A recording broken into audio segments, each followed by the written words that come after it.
Serious about changing the world, about using your genius, your expertise to change people's lives? I'm asking that because if you were really serious, then what are you waiting for? Why are you waiting for people to come knocking on your door? It's not working, is it? I'm happy to have on Make It Click today my friend, sales strategist Cheryl Burget. Welcome to the show, Cheryl. Oh, thanks for having me, Christine. This whole thing about sales, there's so many levels. And when I was saying in the intro about waiting for somebody to come knocking on the door, I speak from experience because when I first struck out on my own years ago, I just thought, oh, I'm just going to tell people what I do and they're just going to knock the door down. It's like, yeah, that wasn't happening. Um, You're not alone. You're not alone. Now you come from the other side. You're working with service-based solopreneurs now, but prior to that, you were working in a different world of sales, big business to business sales, kind of the old school way of sales. Can you just elaborate a little bit on what that looked like? Yeah, I've got some great examples. So I spent 18 years in the financial services industry, and toward the end of that career, I was wondering what the heck I was doing because I don't sell something that I, one, A, don't believe in, and number two, that I feel is the best for the client. And at times we were, I don't want to say pushed, but encouraged to offer something that may not be the best fit for a client to get something up and running, to get that filled, to get that bucket filled. And that just wasn't who I was. And so I want to say that I didn't fail miserably, but I learned a lot of things about sales, kind of what not to do, what I didn't like. And when I got into this business, I realized there were so many things that people were afraid of that stopped them from asking people to work with them. And it's a skill set that I did have. And so that's kind of my purpose, is to help people get their genius out there. Well, now that thought of getting somebody to buy something that they really don't need. We always refer to used car salesmen. I think.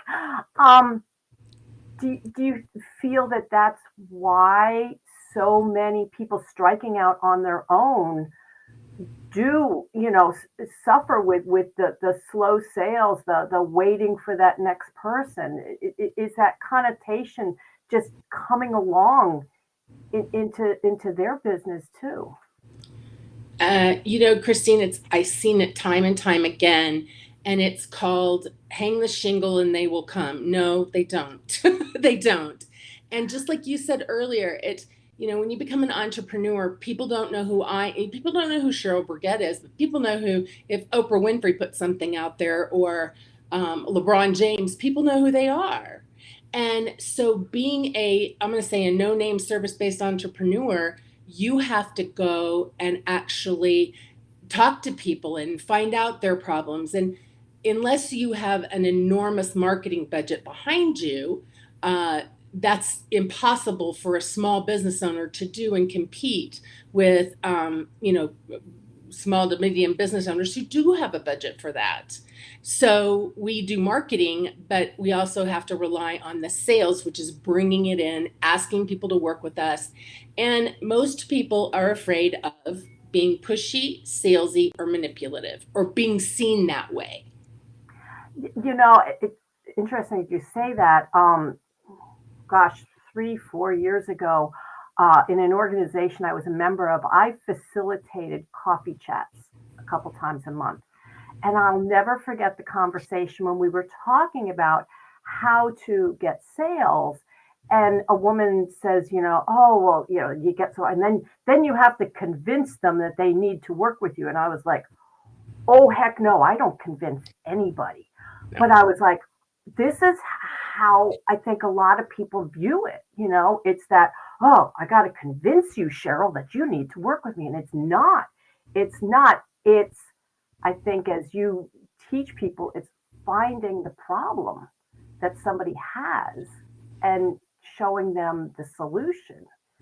Can you talk Right. a little bit about that whole thing of it's not convincing, it's do they have the problem that you can solve? Right.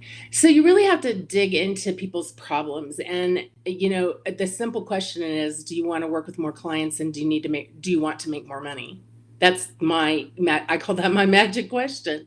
And if people say yes, then we dig in deeper. What's stopping you from making money? You're not in front of enough people. You don't have a stream of lead generation. So the convincing part is not about convincing, it's laying it out in front of them and saying, okay, this hasn't worked for the last 12 months. You've been winging it, expecting people to come to you. What if you had a proven sales process that allowed you to be in control of your monthly cash flow? And they're like, that sounds good, right? So that I didn't convince anybody. I laid out the truth, what I know to be the truth. I know my system works. And so then they have to be the one to convince themselves. And so you have to lay out the logistics about, well, if you don't do this, what's your plan? How are you going to shift where you are now? Yes. So it's not about convincing people. And I recently got suckered into being convinced to buy something that I really didn't want to buy. And now I'm going to go return it. And I'm so mad I let myself do that because I said in the moment, I don't think it fits well. Well, I brought it home and my partner didn't think it fit well either. So I'm like, taking it back, taking it back. So, Well, and I'm wondering, is that part of the equation also is, as we are, looking for more sales, more clients and everything, but it's also when we're offered something, and, or even just a conversation like, oh, they're going to try to sell to me. I think that's a two-sided thing going on in our brains, and it's just this constant struggle. So yes, I want the sale, but oh, they're going to try to sell to me, and I think we need to learn how to say no, and really evaluate better the situation. Um, what are your feelings on that? oh, Christine, that is such a great question because I run up against that a lot. And in fact, for a 35-year business owner, extremely successful, and he said, "Oh, I hate it when, somebody tries to sell me or something." And I said, "Wow," I said, "Here's how I handle it. If you're going to push other people's sales away, guess what's going to happen to your sales, right? Because it's the law of reciprocity. And I'm not saying I have to buy everything, but you learn to say no. And I say no, thank you very politely, right? And so if somebody calls and I pick it up and they want to sell something, or lately I've been getting a ton of emails about wanting to sell something or get together, and it's not appropriate for my business. They're looking for bigger businesses. And I literally, to save them time and money, I send a note back saying, I'm not a good fit for your business. Please take me off your list. Kind, right? I don't turn them in for spam because here's the reality. They're trying to make a living just like you. And I have an intention that most people have good intentions, right? Most people have good intentions. And so they're just trying to feed their family. They're not stealing, robbing, anything like that. They're trying to make a living. So, treat people with respect no matter what. Yes, well, thank you for that lesson on responding and not marking them as spam. Um, I've believed in that myself. I look at it and say, well, again, they're trying to make a living. They don't know if I'm an exact fit or not, but we're all small business owners, and to blatantly, oh, just mark them as spam, it's not helping anybody. And like you say, reciprocity too. How you treat others, you know, is how Right. you're going to get treated. So I yeah. figure either A, they don't know better, or they were given some really bad advice. So just, yeah, and here, how hard is it to hit delete and unsubscribe? Hmm. It's Yeah. not hard, Yeah. right? Yeah. So be kind to other business owners. We're all out here just trying to make a living. Yeah. Now we had talked about, solving problems and whatnot a little bit ago. You talk about sales through serving. Now that's another S word, and I don't know. I'm thinking maybe if we start using that word instead, maybe people will take to it a lot better. Explain what you mean by sales through serving. So I really ultimately that's what sales is to me, is serving anyone lovingly, effectively, and successfully. So it's an acronym for sales. And I know that people's initial reaction to the word sales is a lot of times negative. I think 85% of the people react negatively to the word sales. And I think that call it what it is and then learn how to do it properly. And the proper way today is you're not a vacuum cleaner salesman who's going to throw dirt on your rug and then zip it up, right? That's not how we do it today. And the way we do it is by finding out if we can solve someone's problem. If I have knowledge to solve someone else who's struggling with the problem I can solve, it is my responsibility to have a meeting with them to talk about here's what's going on now. Here's where you could be, and you need a plan to get there. And so just pointing out that winging sales is not, if you really want to make a living and you are counting on growing a business, a serious business, then you have to have a process. Just like you have a process to your expertise. You just didn't go to school for sales. And you have to learn to love it, because ultimately, if you don't love sales, you don't love serving. And if you're serving without getting paid, that's called a nonprofit, right? Very, very good point there, Cheryl. Yes, you say if you've got something that can solve somebody's problem, as I open this episode up of saying, like, do you really want to change the world? So many people are like, oh, I just want to help people. I want to change the world. Well, if you're not offering them the solution, how the heck is that helping anybody? I talked to somebody just yesterday who is still under the belief a little bit that she's going to put a course out there and people are going to come running. And I said, so what's your ad budget to get it out there? Oh, I don't have one. How do you plan to roll this out and launch it? I'm not really sure what you're talking about. And so really lack of knowledge, great need for what she has. I mean, cutting edge need for what she's offering. And she knows her stuff. She just doesn't know how to market, do the sales and marketing around it. And so for somebody who's spent their entire life doing that, I think since the time I was 5, maybe not the marketing part, but I think the marketing part was just being cute, right, at that time, and talking to any stranger, right? I didn't know stranger danger when I was young. I would talk to anybody. So it came in handy later. My mother laughed before she passed. She said, I'm just finally glad you're paid to talk. Oh, dear. Thanks, Mom. Well, now you're talking about the marketing and the sales. Um, this one, I'm a fine line person. I like to know where one thing ends and the next thing starts and everything. Is there a line, like, where does the marketing end and the sales start, and can you remove one from the other? Seems to me it all goes together. So you're right, it does go together. And marketing is the thing you put out there that you want people to see, that you want people to notice. And sales is actually fishing for the sale, going out and having conversations, going out and offering call to action so that people can come to you and connect with you and you can actually have a conversation.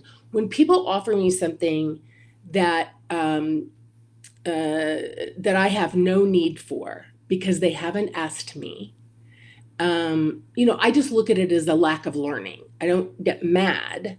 Some people I know should know better. Some people should know better.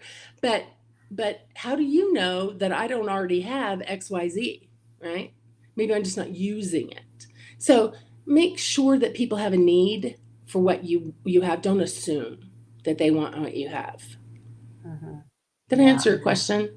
Yes, yes, it Okay. does. It does. It's like, yeah, with all the different ways that we can be communicating with people with all the different messaging systems, and I mean, it used to just be email, send somebody an email stuff, but now we got all these messaging systems and the texting and everything.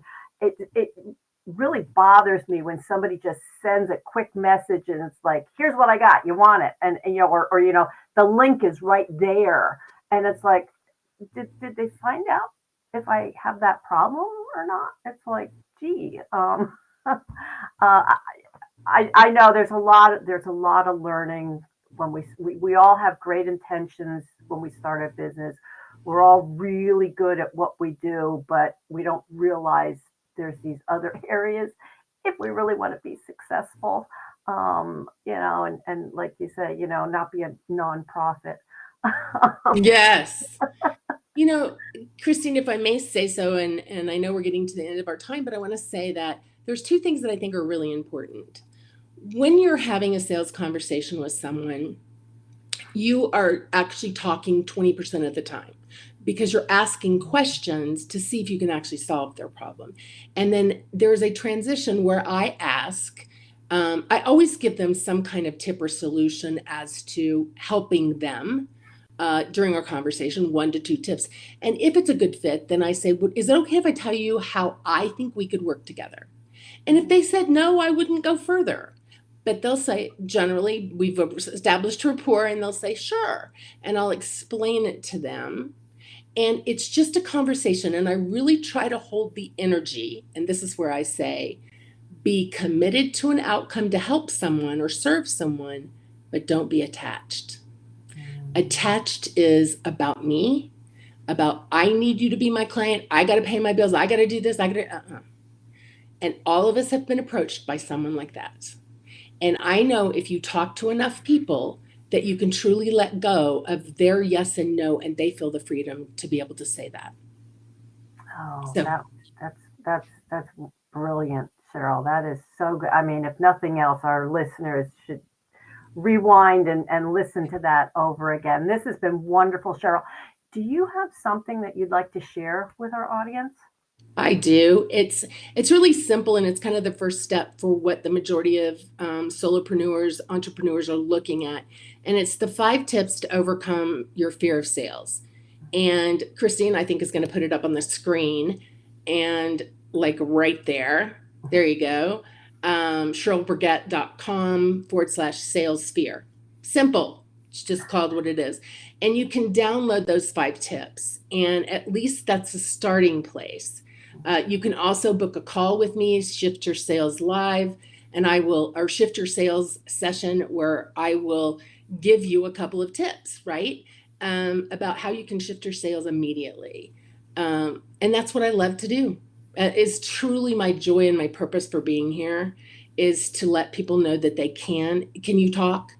Yes. Can you have a conversation with someone? Yes. Is it sometimes scary and hard? Yes, but I can make it easier for you. I can make it where you only have to talk 20% of the time on the sales call.